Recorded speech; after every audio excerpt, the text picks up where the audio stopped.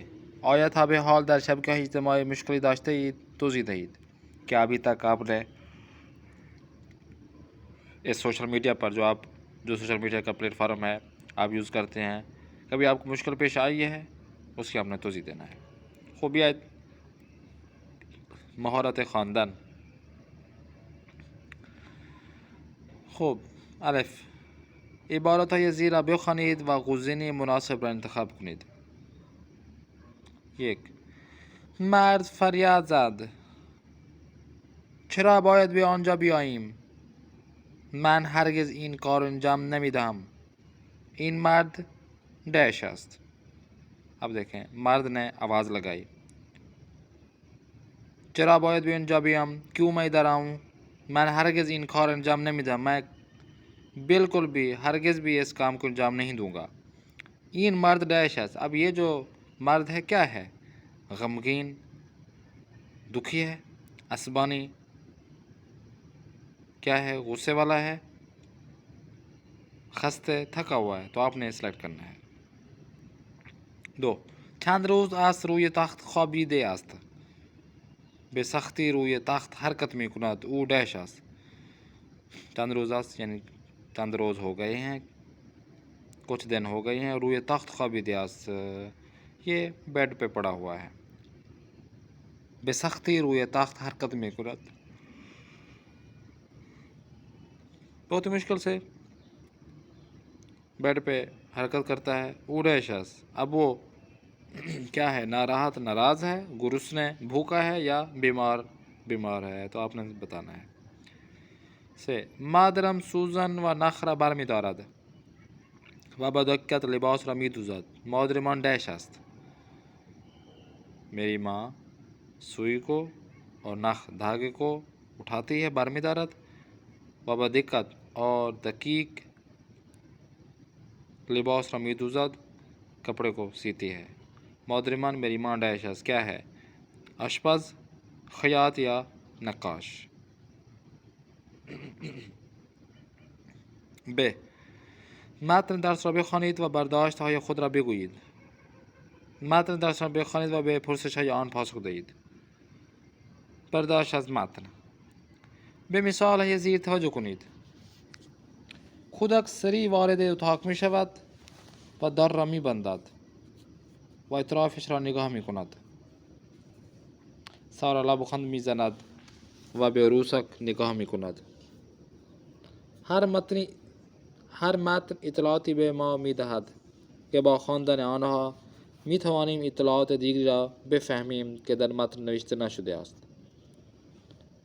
به این کار برداشت از متن می گوییم. کہتے ہیں کہ کودک سری وارد اتاق میں شود و در را می بندد. جلدی سے بچہ کمرے میں داخل ہوتا ہے اور جلدی سے دروازہ بند کر دیتا ہے و اطرافش را نگاه می کند و ارد گرد دیکھنے لگتا ہے. سارا لبخند می زند و به عروسک نگاه می کند. جو سارا ہے وہ مسکراتی ہے اور گڑیا کی طرف اپنی جو گڑیا ہے اس کی طرف نگاہ کرتی ہے. اب بتایا جا رہا ہے کہ ہر متن اطلاعاتی به ما میدهد که با خواندن آن میتوانیم اطلاعات دیگری را بفهمیم که در متن نوشته نشده است. کہ کچھ جو جملات ہوتے ہیں، کچھ متن و پیراگراف ایسے ہوتے ہیں کہ ان کو پڑھنے سے میتوانیم ہم کر سکتے ہیں کیا اطلاعات دیگری را بفهمیم. اس پیراگراف کو پڑھنے کے بعد ہم جو دوسرا مطلب ہوتا ہے وہ بھی ہم کیا سمجھ جاتے ہیں جو کہ اس پیراگراف میں لکھے ہوئے نہیں ہوتے. اس کام کو کیا کہتے ہیں؟ برداشت از متن میگوییم کہ اس پیراگراف سے جو ہم نے حاصل کیا ہے. در مثال اول برداشت میکنیم که کودک ترسیده است. پہلے ہی آپشن پہ جو کودک سری وارد اتاق می شود در را میبندد و اطرافش را نگاه میکند، اس سے ہمیں معلوم ہوتا ہے کیا ہم حاصل کرتے ہیں، اس سے نتیجہ نکالتے ہیں کہ کیا بچہ کیا ہے؟ ترسیده است، ڈرا ہوا ہے. و در مثال دو متوجه میشویم کہ سارا عروسک را دوست دارد. دوسرے جو ہم نے مثال دی ہے کہ سارا لبخند میزند و به عروسک نگاه میکند، اس سے ہمیں معلوم ہوتا ہے کہ سارا کو گڑیا بہت پسند ہے. ما این نکته ها را از خواندن متن برداشت کردیم. ہم اس نکتے کو، پوائنٹ کو، نوٹ کو ہم نے کیا کیا ہے؟ متن سے ہم نے حاصل کیا ہے. تو چلتے ہیں آج کے متن کی جانب. نکات مهم در استفاده از شبکه های اجتماعی. جو مهم نوٹس ہیں، پوائنٹ ہیں کہ جب ہم سوشل میڈیا کو یوز کرتے ہیں تو کچھ پوائنٹ آپ کے سامنے رکھتے ہیں. شبکه های اجتماعی از جدیدترین رسانه های جهان هستند. نیا اس دنیا کا سوشل میڈیا کے جو اجتماعی سوشل میڈیا ہے وہ نیا ہے ایک طریقہ کہ جو ایک دوسرے کو جوڑتا ہے.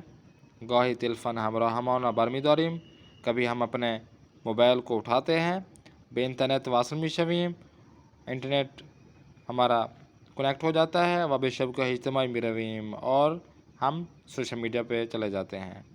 با دوستان و آشنایان صحبت میکنیم، میخندیم و فیلم و عکس برای یکدیگر ارسال میکنیم. اما مگر تا به حال فکر کرده اید کہ ابھی تک آپ نے فکر کیا ہے کہ در شبکه اجتماعی باید به چند نکات توجه کنیم. اس سوشل میڈیا کو ہم استعمال کر رہے ہیں، چند نکتے ہمیں اس کی طرف توجہ کرنا چاہیے. و چگونه باید با دیگران رفتار کنیم کہ ہمیں کیسے دوسروں کے ساتھ برخوردار کرنا چاہیے. در این متن میخواهیم نکات درباره این موضوع بیان کنیم. یک، متن تصویر یا فیلم هایی را که از شبکه اجتماعی به دست ما میرسد. کوئی پیراگراف، کوئی تصویر یا کوئی ویڈیو کہ جو سوشل میڈیا کے ذریعے ہمارے تک پہنچتی ہے، سریع برای دیگران ارسال نہ کنیم، جلدی سے ہم دوسروں کو فارورڈ نہ کریں جو کہ کر دیتے ہیں. چون کیونکہ ممکن است این مطالب غیر واقعی باشند. ممکن ہے کہ یہ جو مطلب پیراگراف میں جو چیزیں لکھی گئی ہیں یا جو تصویر میں ہے وہ واقعات نہیں ہوں، سچی نہ ہوں، جھوٹی ہوں، یا برائے کسی مشکل ایجاد کو نہ دیا، یہ نہ ہو کہ پھر ہم یہاں سے بھیج دیں اس کی طرف اور وہاں پر مشکل پیش آئے۔ 2 موضع باشیم، اطلاعات شخصی و تصاویر خانوادگی خود را در گروه نفرستیم، کہ آپ اس چیز سے مواظب رہیں، احتیاط کریں کہ جو پرسنل انفارمیشن ہے یا پرسنل تصاویر و ویڈیوز ہوتی ہیں گروپس میں شیئر نہ کریں۔ شاید بعضی افراد از این اطلاعات شخصی سوء استفادہ کنند، کہ یہ نہ ہو کہ بعض جو افراد ہوں وہ اس آپ کی پرسنل انفارمیشن سے غلط فائدہ اٹھا لیں۔ سے اگر در گروهی هستیم که مطالب آن مفید نیست میتوانیم از گروه خداحافظی کنیم و از آنجا خارج شویم۔ کہتے ہیں کہ اگر کسی ایک گروپ میں ہیں، سوشل میڈیا کے کسی ایک گروپ میں ہیں کہ وہاں پر آپ کو جو پوسٹز آ رہی ہیں وہ آپ کے لیے فائدہ مند نہیں ہے، تو آپ اس گروہ کو خداحافظی کر لیں، یعنی لیفٹ لے لیں۔ ہاں جی، خارج شویم یعنی پھر اس سے لیفٹ لے لیں خداحافظی کروا کر، کہ اب میرا یہاں پر کوئی فائدہ نہیں ہو رہا، علمی لحاظ سے یا دوسرے لحاظ سے۔ 4 باید سعی کنیم در گروه با هم مهربان باشیم و هرگز دیگران را اذیت نکنیم۔ باید سعی کنیم، ہمیں کوشش کرنی چاہیے کہ جب گروپ میں ہم ہوں تو ایک دوسرے کے ساتھ مہربانی سے پیش آئیں اور ہرگز بھی دوسروں کو اذیت نہ دیں، مشکل ایجاد نہ کریں، پریشان نہ کریں۔ 5 زمانی که به گروه وارد می شویم از اعضای گروه بخواهیم مقررات آن را به ما بگویند، کہ جب بھی ہم اس کسی بھی گروپ میں ایڈ ہوتے ہیں تو اس گروپ کے ایڈمن سے ہمیں تقاضا کرنا چاہیے کہ ہمارے لیے جو قوانین ہیں اس گروپ کے وہ ہمیں بتائے۔ و اگر آن گروه قانونی ندارد با کمک آنها قانون بنویسیم و همیشه سعی کنیم به آن احترام بگذاریم۔ اگر کسی گروپ کے جو قوانین ہیں وہ نہیں بنے ہوئے تو مل کر قوانین بنائیں تاکہ ہمیشہ ان قوانین کا احترام کرتے رہیں اس گروپ میں۔ 6 اگر در گروه صحبت هایی می شود که ما درباره آن چیزی نمی دانیم در آن گفتگو شرکت نکنیم۔ گروپ میں کوئی بھی بات چیت ہو رہی ہوتی ہے کہ جس کے متعلق ہمیں معلومات نہیں ہوتا، علم نہیں رکھتے، تو اس میں ہمیں ایڈ ہونے کی ضرورت نہیں ہے، خواہ وہاں پہ ٹانگ نہیں اڑائیں۔ 7 مطالبی که به گروه میفرستیم در ارتباط با موضوع گروه باشد، وہ جو پوسٹرز جو ہم گروپ میں سینڈ کر رہے ہیں تو وہ اس گروپ کے مطابق کہ جو گروپ کا عنوان رکھا گیا، مثال کے طور پر گروپ کا عنوان ہے کہ یہ جو گروپ ہے اسلامی ہے، شہداء کا ہے، یا دنیاوی لحاظ سے کسی بھی ایک گروپ بنا دیتے ہیں، تو وہ مطالب جو ہوتے ہیں وہ اسی گروپ کے جو عنوان ہوتا ہے، ٹاپک ہوتا ہے، جس موضوع پہ گروپ بنایا گیا اس کے مطابق ہی پوسٹرز کی جائیں، اور وہ مطالب غیر مرتبط نہ فرستیں اور نئی پوسٹرز بھیجیں جو ان کے فائدے کا نہ ہو۔ مثلا در گروه فلم و سینما مطالب آشپزی نہ فرستیں، کہتے ہیں کہ گروپ جو بنے ہوتے ہیں ویڈیوز فلمز کے، تو اس میں آپ یہ نہ ہو کہ اس پہ ایڈ ہیں تو آپ اس میں جو کھانا پکانے کے کچن والے جو چیزیں ہوتی ہیں ویڈیوز بنائی ہوتی ہیں وہ آپ بھیج دیں، یہ نہ کریں۔ زیرا وقت دوستان میگیرید، کیونکہ آپ وہ جو اس گروپ میں ایڈ ہوتے ہیں ان کا وقت لے رہے ہوتے ہیں، لوگ دیکھتے ہیں، غور کرتے ہیں، تو وہ ان کے لیے فائدہ مند نہیں ہوتا، وقت لیتے ہیں ان کے لیے۔ 8 پیام‌های طولانی و کم اہمیت نہ فرستید، بڑے بڑے میسیجز بنا کے، پوسٹرز بنا کے جو کہ اس کی اتنی اہمیت نہیں ہوتی وہ آپ ایڈ نہ کریں، فارورڈ نہ کریں۔ وقت یک پیام طولانی داریم میتوانیم بخش‌هایی را که اهمیت ندارند حذف کنیم و مطالب مفید و مختصر را برای دوستان خود بفرستیم۔ اگر پھر بھی طولانی پیراگراف ہے تو اس میں دیکھیں کہ اگر کوئی غیر ضروری باتیں ہیں جو کہ فائدہ کے نہیں ہیں تو اس پہ آپ ان کو مختصر کر دیں، اپنے دوستوں کو بھیجیں۔ 9 سعی کنیم وقت خود را در شبانہ روز به 3 قسم تقسیم کنیم. کوشش کریں اپنے وقت کو دن رات کو 3 حصوں میں تقسیم کریں. زمان یا برائے عبادت خدا، ایک وقت ایسا مقرر کہ جو پروردگار کی عبادت کے لیے رکھیں. بخش را برائے تحصیل و کار، ایک وقت رکھیں اپنے علم حاصل کرنے اور کام کاج کرنے کے لیے. اور بخش آخرہ برائے خانوادے،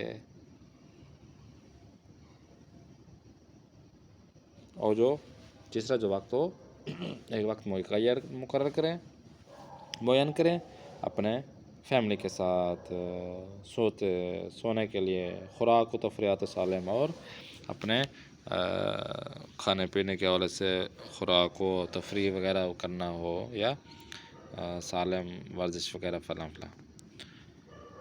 اگر بیش از اندازه در شب کا مجازی وقت بگذاریم، اگر ہم زیادہ وقت سوشل میڈیا کو دیں جو کہ ہم دے رہے ہیں، حتما وقت بخشی یا دیگری کمتر می شود.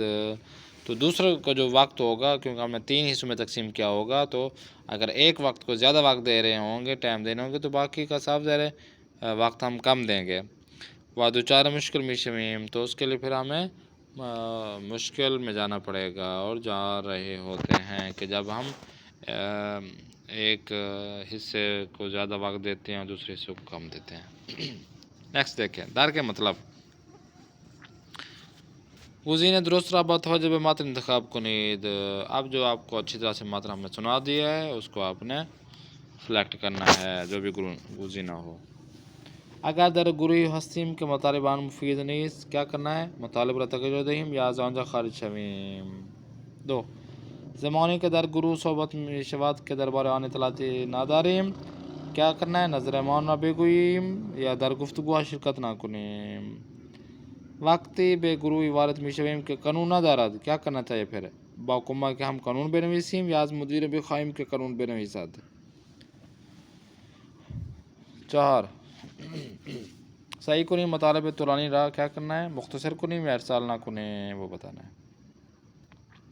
خوبی حرف ب، با توجه به متن درس گزینه درست را انتخاب کنید و دلیل آن را بگویید. دلیل بتانی ہے. 1. پیام هایی را که به ما میرسد سریع به گروه ها میفرستیم، تو کیا کرنا چاہیے؟ باید انجام بدهیم یا نباید انجام دهیم؟ تو یہ آپ نے بتانا ہے. من از گروهی که مطالب آن مفید نیست خارج می شوم، کیا صحیح ہے؟ کرنا چاہیے مجھے یا نہیں کرنا چاہیے؟ یہ آپ نے بتانا ہے. سامان تصویر خانوادگی خود را به گروه می فرستد، او مطالب غیر مرتبط را به گروه می فرستد. اور آخر میں سمیرہ مطالب طولانی را کوتاه می کند. تو یہ کیا ہے؟ کیسے انجام دینا ہے؟ بحث آزاد میں دیکھیں از نقطه های متن کدام یک مهمتر است، چرا؟ جو اس متن میں کون سا جو جملہ ہے، نقطہ ہے جو بہت ہی مهم ہے اور کیوں؟ 2. چه نکات دیگری را برای رفتار مناسب در گروه اجتماعی پیشنهاد میکنید. 3. شما وقت خود را در روز به چند قسم تقسیم میکنید؟ توضیح دهید. در کے واجگار میں دیکھیں در ہر جملہ بحث کو درست را با توجه به متن انتخاب کنید. 1. به اینترنت دنیای ڈیش میگویند، حقیقی، عجیب یا مجازی. بعضی افراد از گروه های اجتماعی ڈیش میکنند که این کار درستی نیست. همیشه استفاده، سوء استفاده و خوب استفاده. ما نباید زیاد به گروه اجتماعی برویم زیرا خانوادهمان ڈیش میشوند، اذیت، ساکت یا شاد. در هر جامعه قانون‌های وجود دارد که ما باید به آنها احترام بگذاریم و ڈیش را رعایت کنیم. مشاهده، مقررات، مراقبت. ایک سلیکٹ کرنا ہے. چیز را که با چیز دیگری ارتباط نداشته باشد ڈیش می نامیم، غیر مرتبط، غیر عادی یا غیر واقعی. بہتر است مطالب طولانی را به گروه ها نفرستیم و سعی کنیم مطالب ڈیش باشند. نامناسب، مشترک یا مختصر. کارهایی که به کارهایی که مربوط به جمع است کارهای ڈیش میگویند، اخبار اجتماعی یا اشتباهی. ب. جاهای خالی را به واژه‌های زیر کامل کنید. اجتماعی، اذیت نمی کند. خوراک، مختصر، مقررات، سوء استفاده یا غیر مرتبط. مردم به صحبت‌های کوتاه ڈیش بیشتر توجه می کنند. اب اس میں کوتاه کے آگے آپ کوئی بھی لگا سکتے ہیں، خوراک، مختصر، اجتماعی، تو یہ سارے آپ نے خود ہی اس کو ایڈ کرنا ہے. شماره 2 3 4 5 6 7 آپ نے خود ایڈ کرنا ہے. بیشتر بدانیم به این واژه ها خوب دقت کنیم. کلمه هایی که در یک سطر نوشته شده‌اند هم خانواده هستند. جمعی، اجتماعی، جامع یا مجموعه. واژه های هم خانواده کے متعلق بات ہو رہی ہے. مدرسه، مدرس یا تدریس. خوردنی، خورش یا خوراک، جیسے کہ حضور، حاضر، حضرت، غروب، مغرب، غرب، دانا، دانش یا دانایی. به واژه‌هایی که از یک ریشه گرفته شده باشند هم خانواده میگویند. ایک ہی اس کا مصدر ہو، ریشہ ہو اور اس سے بنائے گئے ہوں تو اسے کہتے ہیں کہ یہ کیا ہے؟ ہم خانواده. جیسا کہ مثال دے، گول در واژہ ہے گلدان، گلستان اور گلخانے سے لیا گیا ہے. ان میں سے یہ گلدان سے، گل سے لیے گئے ہیں. متن داستان بیاراند بخوانیم. اس کو اچھی طرح سے اپنے بلند آواز سے پڑھنا ہے. آتے ہیں ہم لاسٹ کتاب کار کے جانب. تمرین جو آپ کا ہوم ورک ہے وہ یہ ہے کہ کلمہ ہم خانواده را پیدا کنید و در جدول بنویسید. آپ نے جو ہم خانواده ہیں وہ والے الفاظ آپ نے پیدا کرنا ہے. ہاں جی، جیسے کہ قانون ہے تو اسے قوانین، قانون، یہ سارے دو آئیں گے. دوسری تمرین متن داستان با دقت بخوانید و هم خانواده واژه زیر در متن پیدا کنید.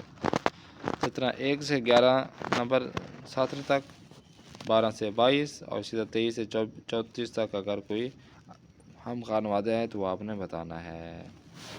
اور لاسٹ میں دیکھیں سورہ حجرات میں آیہ 6 ہے. پروردگار شاید فرما رہا ہے بسم اللہ الرحمن الرحیم یا ایھا الذین آمنوا ان جاءکم فاسق بنبأ فتبینوا. ای مومنان اگر فاسقی خبری برای شما آورد بررسی و تحقیق کنید. پروردگار کہہ رہا ہے کہ اگر کوئی فاسق کوئی خبر لے کر آئے آپ کے پاس، کوئی ایسا جو کہ اعتبار والا نہ ہو، بے اعتبار والا ہو، اگر وہ خبر لے کر آئے کسی کے متعلق تو کیا کرنا چاہیے؟ بررسی و تحقیق ہونی، تحقیق کرنا چاہیے، پوچھ گچھ کرنا چاہیے. قال رسول اللہ صلی اللہ علیہ وسلم من کف لسانه عن اعراض الناس قال اللہ اثرته یوم القیامہ. هر که زبان خودش را از ابروی مردم نگاه دارد خدا روز قیامت گناهان او را میبخشد. فرماتے ہیں کہ ہر کے زبان خودش را، ہر کوئی اپنی زبان پر کو از ابروی مردم نگاه دارد، لوگوں کی جو عزت و آبرو ہے وہ دکھائی دیتا ہے یا وہ رکھتا ہے اپنی زبان کے ذریعے. خدا روز قیامت گناہ نے ارمی بخشد، پروردگار اس قیامت کے دن اس کے گناہ معاف فرما دے گا. اور فرمایا اترو کو فضول الکلام، سخن زیادی و غیر ضروری را ترک کند، کہ جو غیر ضروری باتیں ہوتی ہیں اس سے کیا ہونا چاہیے؟ ترک کرنا چاہیے. فضول باتوں کو انجام نہیں دینا چاہیے، نہ ہی بولنا چاہیے. تو آج کی کلاس ہم یہاں تک اینڈ کرتے ہیں. انشاءاللہ نیکسٹ کلاس میں پھر ملاقات کرتے ہیں. اپنے میزبان قاری محمد آصف اصفہانی کو دیں اجازت. خدا نگہدار. شما باشد.